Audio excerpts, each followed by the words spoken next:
Bonjour Ilana.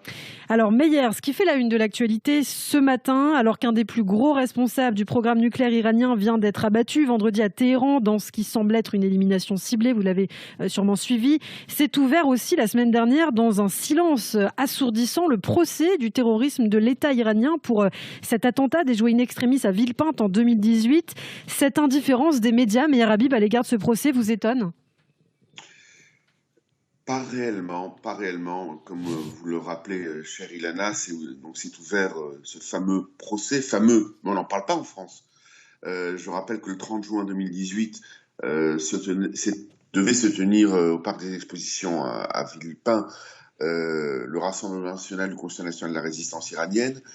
Et ce même jour, deux Iraniens résidant en Anvers qui prenaient la route pour Villepinte avec dans leur véhicule 550 grammes d'explosifs, un détonateur, prêt pour faire un méga attentat en France, chez nous, à quelques kilomètres de Paris.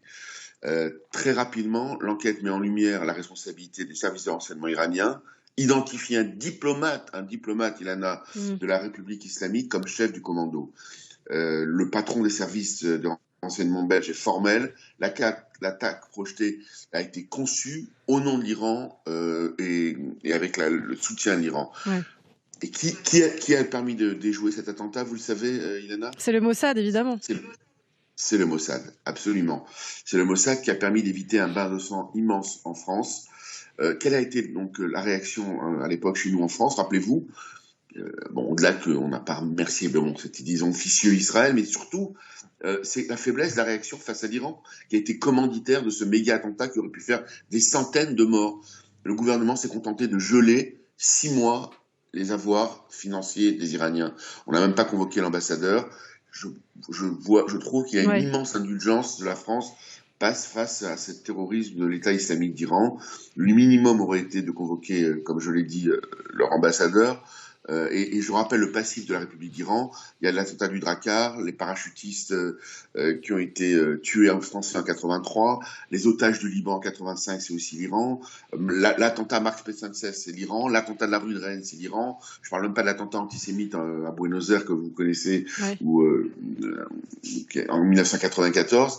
Et on a une vague de terrorisme islamiste sans précédent. Je suis inquiet. Alors, il y a pas eu de procès. Il n'y a pas eu de procès donc pour l'attentat de la rue Copernic. Il n'y a pas eu de procès pour l'attentat de Sarah Halimi, ça c'est une autre chose.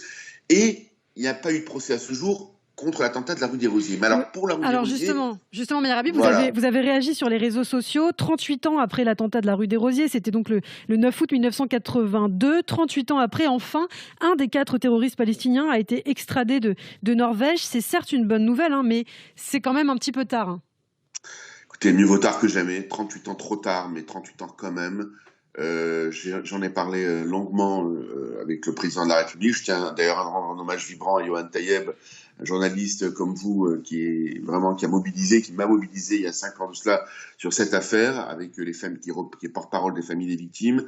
Et enfin, les choses sont en train de bouger. On a la Norvège a extradé un des 4 terroristes. J'ai demandé à l'Assemblée nationale une commission d'enquête parlementaire. 39 députés m'ont rejoint parce qu'à l'époque, on sait que Yves Bonnet a dévoilé officiellement un accord secret d'impunité entre la France de François Mitterrand et le groupe de terroristes palestiniens Abu Nidal, ce qui est absolument scandaleux. C'est un scandale d'État. Imaginez-vous, on a tué à Paris, au restaurant Joe Goldenberg, 6 juifs, des dizaines de blessés, pas que des juifs, 6 français d'ailleurs. Comme avait dit Raymond Barre à l'époque, on a voulu tuer des... C'est ça, C'est dans l'affaire de la rue Copernic. On a voulu tuer les Israélites, on a tué les Français innocents. Ça, Voilà. Où on en est actuellement, une procédure. Alors, je tiens quand même à dire que rien n'aurait pu se faire sans l'implication du président de la République sur cette affaire. Il faut rendre à César ce qui est à César. Nous en avons parlé lorsque je me suis rendu en Israël à l'invitation du président, lors du rendez-vous avec Benjamin Netanyahou, cette question a été abordée et Benjamin Netanyahou a, si je me permets de le dire, c'est que ça a été dit officiellement, a proposé l'aide d'Israël parce que le chef du terrorisme, il est où ? Il est à Ramallah. Et aujourd'hui, les familles des victimes veulent faire leur deuil et pourront peut-être faire leur deuil. En tout cas, il y aura un procès. c'est un peu la petite lumière dans ces incroyables affaires de terroristes avec l'Iran. Un pays qui se respecte ne peut pas laisser un tel crime impuni, même 38 ans après. Donc aujourd'hui, il y a une solution, comme je vous l'ai dit, c'est que Israël puisse aider la France, si elle le souhaite, ou même que la France, à la limite, vous savez, pour moi, si la France va liquider le terroriste 38 ans après, c'est pas trop. Regardez ce qu'a fait, comme vous le rappelez en début d'émission, le Mossad. Ciblée. Actuellement, on dit que c'est le Mossad, ça n'a pas été évidemment.